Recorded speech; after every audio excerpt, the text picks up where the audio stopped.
So good morning or good evening or good afternoon, whatever day it is for you guys that are watching. These past couple days have been a couple weeks actually, but especially the last couple days, I've been stewing and doing a lot of thinking and a lot of just unhappy thoughts because I'm not happy completely, but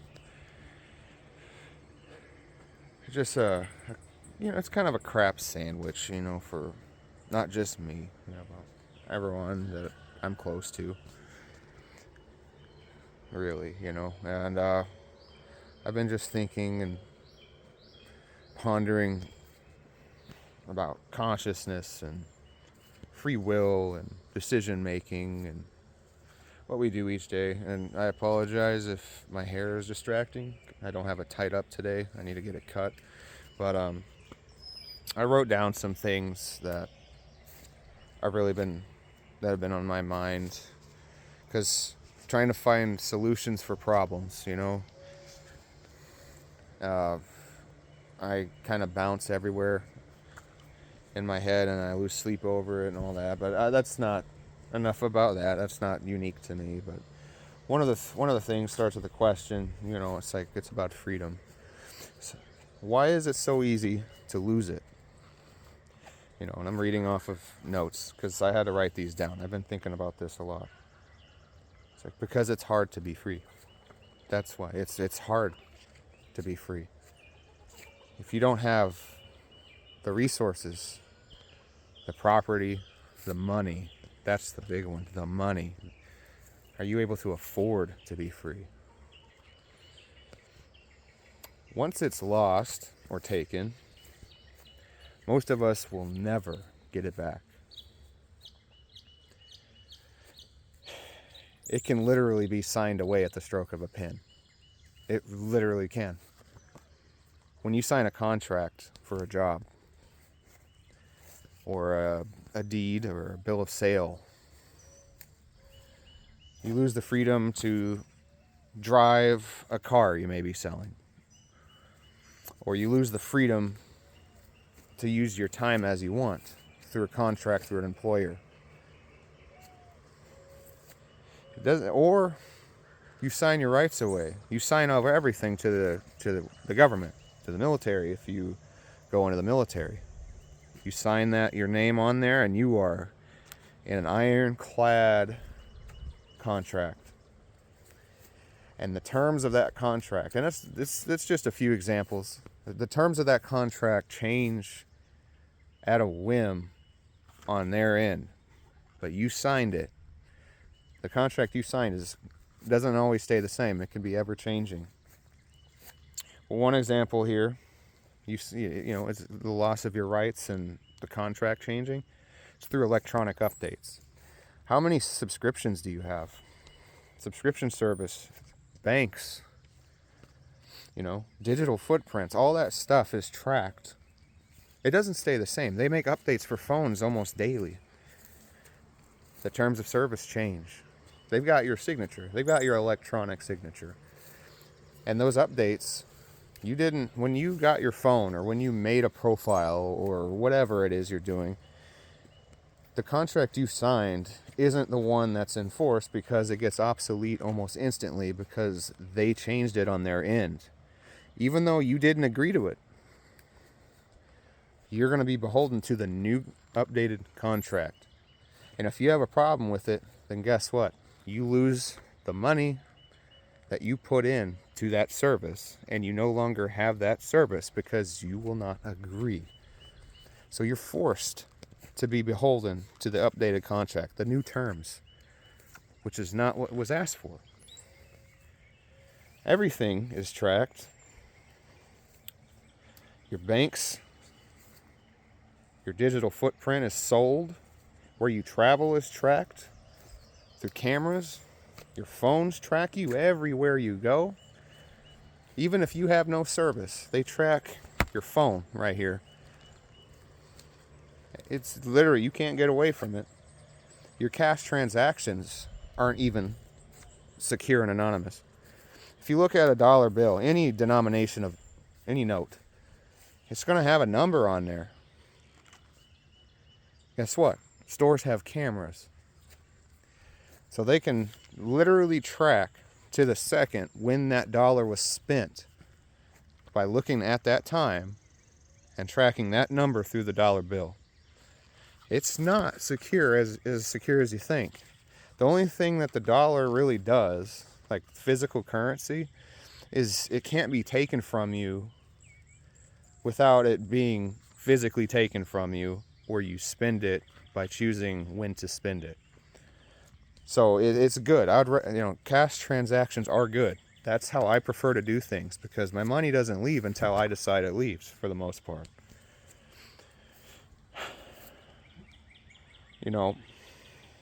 The facial recognition thing. Even right now, as I'm recording this phone, my face is being uploaded to the internet. Whether I put it on the internet or not, it's already there, because the terms of service, they save your data, they save your face, they save everything. And it's all a push for this digital ID, for these digital currency, centralization of power and authority of everything. You're going to have centralized utilities. We were already in that. How many of us have multiple choices for power or water or sewer? How many of us have that? There's usually only one provider of that, and if you don't bend over to their terms, you don't get power. You don't get to flush your crap down the toilet. Think about that. Our behaviors are manipulated. How much of your thoughts are actually yours? Your data gets sold every second of every day, instantaneously. That's why these data centers are popping up all over the country against people's will. Against our will. Nobody wants them.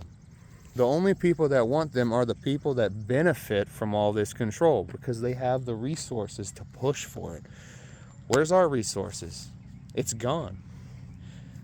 It's hard enough to live day to day and try to make ends meet. It is. And that's unfortunate. It's a common problem. Farm truck driving by, sorry. But all of us are in this boat, unless you're in the elite class, the ruling class. Our representatives aren't our representatives. They represent the people that pay them. And it's always been that way through human history. And the ones that shake the apple cart, things usually don't end up well for them. They usually end up getting, Epsteined, or John F. Kennedy, or Charlie Kirk, because they're upsetting the apple cart. They're challenging. They're saying things that make someone look bad. I'm not trying to get political, but politics is the greatest control mechanism they got, because that has fingers in everything. These data centers, against our will, against the will of all of the citizens, if it was done, how is it considered a democratically pushed and agreed upon green light go for these, if millions of people in a county, so literally 80% or so in some counties, say no, but 3 representatives or 2 representatives in the council say, oh yeah, we're doing it. And how many votes is that? No, that's 2 votes. How many people you got in the council? 3. Think about that. Democracy doesn't really matter if you can't even have your voice heard and your representatives enforce you, because they don't represent you. They represent whoever pays them. Our social media, is a distraction. It's to try to show that all this glamour and all these people that are happy, these idiot influencers that get paid to pretend that they like the product they're pushing, or it's a distraction from the monotony of your life, the suffering, the pain you're in, because you don't have the money to buy quality food. You don't have the resources or the time. You want to put your feet in the water. You want to go to the creek. You want to go fishing. You want to touch grass, literally. You don't have the time to do that. Or you have all the time in the world to do it and you have no resources because no one will hire you because you don't opt into all these services, these subscriptions. You don't sign it away. Your food or product delivery, like, what is that? What's that crappy one? Uber Eats, DoorDash, those type of things. It's convenience. They charge outrageous prices for convenience, but you're so depressed that you think you deserve that meal, that junk that you're ordering, because it makes you feel better in the moment, because you feel like crap. You're not happy. We're literally the products to these people. We're only a means to an end. We're how they get their paychecks. The only thing that we can really do if we're not listened to is very loud and very aggressive and very not good. Because the last time this stuff happened, a lot of people aren't alive anymore. And this has happened so many times in human history, in our history. I don't understand why it keeps going to this, but I think I have a theory about that. Comfort, complacency. It's easier to do what you're told than it is to say no. But this video is just food for thought, really. Gotta stop being the product. I'm gonna be getting rid of my phones soon, and I'm gonna have a service provider that I choose that's willing to respect those rights if I can find it. Or at the very least, I pay for what I choose to pay for. These subscription-based services are terrible. When you're born, you get a number. They take your feet, they smack your butt, they smack your back, and they, until you scream, make sure you're good, and then they take your feet, boop. You got footprints for identification, and you get a number assigned to you like your cattle. Your social security number. There's places I've been to that ask for my ID and my social security. Like, why does my employer need my social security number? I've had an employer do that to me before as a form of ID, and it's like, isn't my state-issued government ID good enough? No. They want all of your information so they can retain it, and it's traded. So you can be tracked and monitored to make sure you're obeying the law. Make sure you're complacent, you're compliant. You notice I didn't say happy in there, because happiness is irrelevant when you're the product.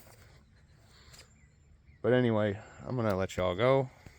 Whoever watches this, I'm not trying to make your day worse, but I'm trying to explain things in a way that I understand, because I'm still trying to figure it out, how to avoid this. But stop being so quiet. Stop being so nice. And honestly, take control of your life. At least try. If you fail, you can try again and again and again until you get it right. But staying in the same place isn't going to do it. Someone else isn't going to do it for you. Till next time, I'll see y'all.